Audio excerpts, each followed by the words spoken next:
Bon dia a tothom al curs d'introducció a la programació des de zero. Avui veurem dues coses noves. Els bucles, concretament el tipus de bucle while i les variables booleanes. Tenen un nom una mica estrany, però ja veureu que és una cosa molt fàcil d'entendre. Tornarem en primer lloc al Python, on havíem fet aquest programa. Havíem fet que l'usuari, un usuari, demanés un nombre de l'1 al 10, li donem l'F5 per comprovar l'F5 i li demanem a l'usuari un nombre entre l'1 i el 10. Recordem què passa si no li donem un nombre. Per exemple, l'usuari escriu hola, responem, això no és un nombre. Per què? Perquè la funció que s'encarrega de convertir el que seria una cadena de text de l'input en un integer es troba en què l'usuari ha escrit hola. Llavors, això no ho pot convertir en un nombre sencer. Què fa? Doncs li diem, no, això no és un nombre. Si no haguéssim fet servir l'estructura try except, hagués passat que hagués aparegut un missatge en vermell del Python advertint que hi ha un problema greu en aquest programa, cosa que no volem que aparegui en un programa que escrivim. Per això hem de tractar les excepcions. Llavors, què passaria si ara escrivim un nombre major que 10, un 15? I diem, el nombre donat 15 no està entre 1 i 10, efectivament. I per últim, si li donem el nombre 5, es diu que ens ha donat el nombre 5 i que està entre 1 i 10, efectivament. Doncs molt bé. Ara bé, si nosaltres demanem un nombre a l'usuari és perquè volem fer alguna cosa amb aquest nombre. Llavors, no seria millor demanar-li a l'usuari que escrivís aquest nombre fins que realment ho fes? Perquè aquí veiem que, per exemple, si l'usuari escriu hola, el programa s'acaba, però no li torna a demanar escriure un nombre. Això és el que resoldrem fent servir els bucles. Bucle el que farà és repetir un programa fins que una condició es deixi de complir. I sempre, sempre, sempre que s'escrivi un bucle, aquest ha de tenir una condició que no es complirà. Hi haurà un moment en què no es compleixi, perquè si no, el bucle seria infinit, i això és una de les pitjors coses que ens poden passar en el món de la programació. Llavors, què farem aquí? Doncs farem servir el while. While, condició que en algun moment no s'acomplirà i llavors s'executarà tot això de dins. Llavors, tot això de dins ha d'estar dins del while i per fer-ho notar al Python li hem d'indentar o hem de donar una tabulació. I això, per canviar-ho, anem a Format, Indent Region. Ara, el programa, Python, entén que tot això s'executarà mentre aquesta condició es porti a terme. Ara, com fem això de la condició? Hi ha diverses maneres de fer-ho. Jo potser no faré la més sintètica, la que menys línies calgui, però jo crec que és la més entenedora. Farem una nova variable, que es diurà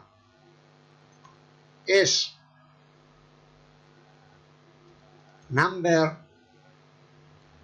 sencer, perdó, nombre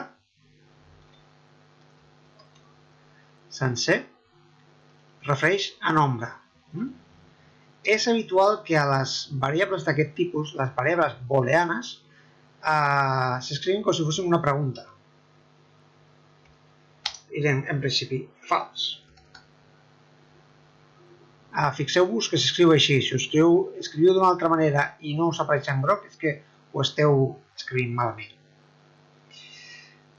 Direm que això és fals, en un principi. Per què? Perquè serà fals perquè quan sigui verdader, llavors es trencarà el bucle i llavors tindrem que l'usuari ho ha escrit correctament. A veure si s'entén millor això. Així, aquí escrivim while, no cal els parèntesis, però a mi m'agrada, és nombre sencer,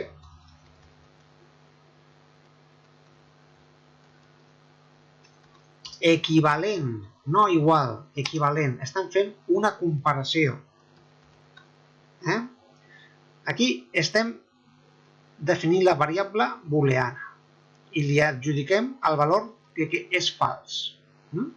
I aquí estem comprovant si veritablement és nombre sencer, que és la variable, que en recordem-nos, que és com una mena de capsa, conté el valor de fals.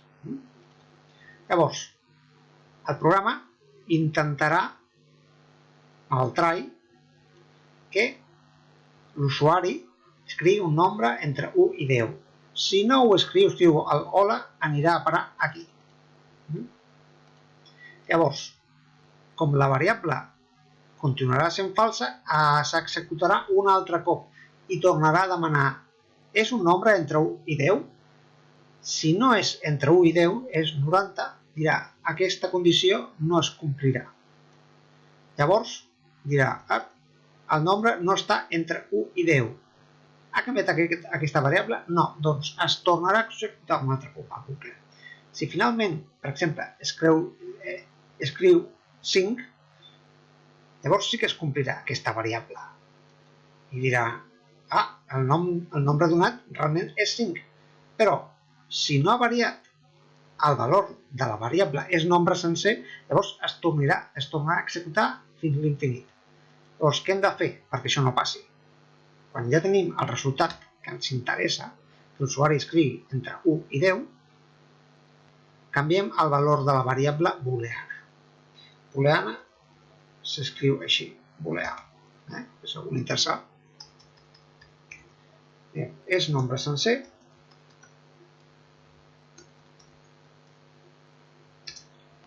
Igual, definim, true, és verdader. Anem a provar-ho, a veure si això funciona. Control S, F5, nombre entre 1 i 10. I diem, hola. Això no és un nombre i ens torna a preguntar, nombre entre 1 i 10. 98. El nombre donat 98 no està entre 1 i 10. Nombre entre 1 i 10. El 5. Nombre donat 5 està entre 1 i 10. I mireu, ja ha acabat d'executar-se el programa. Per veure millor, escriuré aquí un print. L'usuari ha donat un nombre vàlid.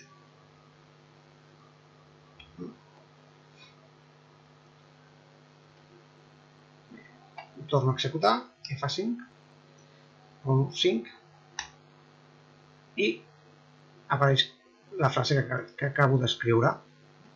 Si feu un altre cop F5 i escric 45, no apareix. Per què?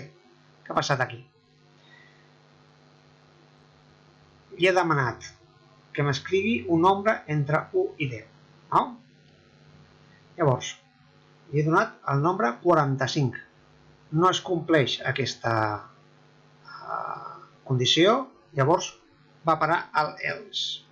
I una vegada que va parar al else, com no s'ha canviat el valor de la variable de la condició, torna un altre cop a executar-se fins que no entri en aquesta banda perquè s'acompleixi la condició que el nombre ha d'estar entre 1 i 10.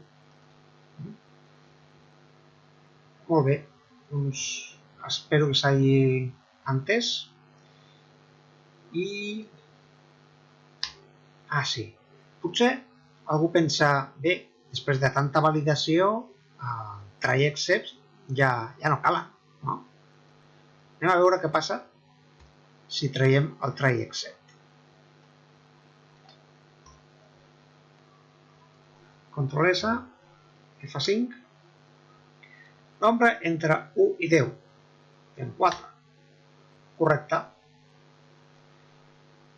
Un altre cop, nombre entre 1 i 10, posem 67, no, torna a posar-hi un altre, i amb el 3, correcte. Però ara anem a veure, si posem un valor que no és un nombre sencer, què passa? Pum, el programa es trenca. Es trenca perquè no hem tractat l'excepció. Llavors, el programa deixa de funcionar directament. I això és el que no volem. Llavors, sempre millor el bloc try i el bloc accept. Ho tenim tot sota el nostre control. Print. Això no és un nombre. Fixeu-vos també com es va indentant i cada cop que anem més endins el programa va agafant més diferents fluxos els quals executar-se. Doncs bé, això és tot per avui. Moltes gràcies i a reveure.